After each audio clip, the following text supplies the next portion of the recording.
Hello crazy people, finally Hyderabad నుంచి Chennai start అయిపోయాను. ఇది మనం అద్దెకు తీసుకున్న ఇల్లు అనమాట. లగేజ్ ప్యాకర్స్ మూవర్స్లో వస్తుంది. యాక్చువల్గా మనం ప్యాకర్స్ మూవర్స్ కనుక బుక్ చేసుకుంటే కంపెనీ వాళ్ళు ఆ అమౌంట్ రియంబర్స్ చేస్తారు. మనం ఏదైనా ప్యాకర్స్ మూవర్స్ వాళ్ళకి కాంటాక్ట్ అయ్యి ఒక 2-3 కొటేషన్స్ తెచ్చుకోవాలి. అంటే నో బ్రోకర్ కానీ, లోకల్ ట్రాన్స్పోర్టేషన్ కానీ, మ్యాజిక్ బ్రిక్స్ కానీ, అలా ఏదన్నా సరే ఒక 3 కొటేషన్స్ తెచ్చుకొని మనం కంపెనీకి మెయిల్ పెడితే వాళ్ళు వాటిల్లో ఒక కొటేషన్ని అప్రూవ్ చేస్తారు. ఆబ్వియస్లీ ఏదైతే తక్కువ ఉంటుందో అదే అప్రూవ్ చేస్తారు అనుకోండి.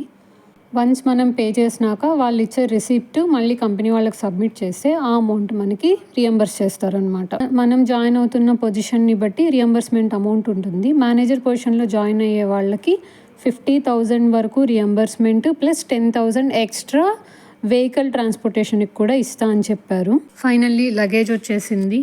మార్నింగ్ లేచి చక్కగా కాఫీ తాగేసి దేవుడికి పూజ చేసేసుకొని బ్రేక్ఫాస్ట్ కూడా రెడీ చేసేసుకున్నాను. మార్నింగ్ అంటే 10 o'clock అనుకునేరు, మాకు 8 o'clock నుంచి 5 o'clock వరకు ఆఫీసు. సో పొద్దున్నే లేవడం అలవాటు అవ్వాలి. Let's go to office.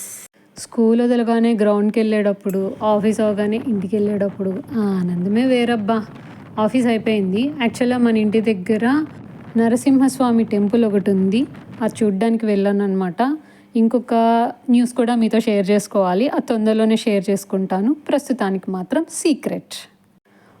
పొద్దున్నే ఆఫీస్లో పరిచయమైన కొలీగ్స్ ఫోన్ చేసి కాఫీ తాగుదామన్నారు.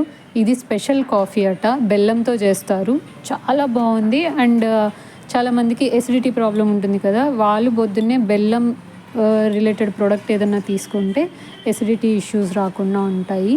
నాకైతే చాలా నచ్చింది.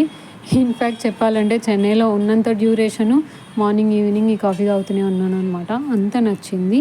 డెఫినెట్లీ మీరు కూడా ట్రై చేయండి. కుసుమ, నేను, నితీష్ అయితే రోజు కాఫీ తాగడమే పనిగా పెట్టుకున్నాము. We became best friends, pure souls అనమాట. ఇన్ బిట్వీన్ మా ఆఫీస్లో చెస్ కాంపిటీషన్ జరిగింది. ఆబ్వియస్లీ మనం ఆగుతామా, నేను వెళ్ళి ట్రై చేశాను. మహీంద్రా వరల్డ్ సిటీ దగ్గరలో ఒక టెంపుల్ ఉంది, వెళ్దామని చెప్పేసి నితీష్, కుసుమ వాళ్ళు తీసుకెళ్లారనమాట. బట్ వన్స్ అక్కడికి వెళ్ళి చూసిన తర్వాత నేను చాలా సర్ప్రైజ్ అయ్యాను. అది కాలభైరవ టెంపుల్. నేను ఎప్పుడు కాలభైరవ అష్టకం చదువుకోవడం తప్ప డైరెక్ట్గా కాలభైరవ ఫోటో కూడా చూడలేదన్నమాట. సో నేను అక్కడికి వెళ్ళి అసలు ఆ విగ్రహం చూస్తుంటే, ఆ కాలభైరవ అష్టకం చదువుకుంటూ నా కళ్ళలో నీళ్ళు తిరిగిపోయినాయి. I'm really happy for this moment and thank you so much for the surprise guys. I love you so much. Next వీడియోలో మళ్ళీ కలుద్దాం. బాయ్.